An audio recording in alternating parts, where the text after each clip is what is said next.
మిమ్మల్ని రాజధానికి పంపించింది మా డబ్బులతో.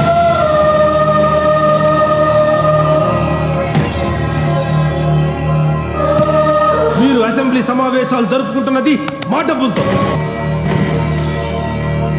అసెంబ్లీలో మీరు తాగుతున్న కాఫీ నుంచి విరగ్గొడుతున్న మైకు వరకు ప్రతి పైసా మా డబ్బులే. మా సమస్యల గురించి మాట్లాడమని మిమ్మల్ని అసెంబ్లీకి పంపిస్తే నువ్వు వెన్నుపోటు పొడుస్తావు, నువ్వు భూ కబ్జాదారుడివి, నువ్వు ఫ్యాక్టరిస్ట్ అని అమ్మనా బూతులు తెచ్చుకుంటూ టైం వేస్ట్ చేస్తావు.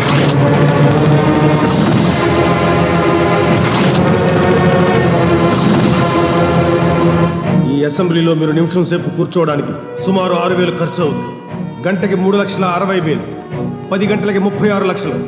వర్షాకాల సమావేశాలు 40 రోజులు, రోజుకి 36 లక్షల చొప్పున 40 రోజులకి 13 కోట్లు. ఇలా ఆ సమావేశం ఈ సమావేశం అని చెప్పి సంవత్సరానికి 30 కోట్లు, 5 సంవత్సరాలకి 150 కోట్లు.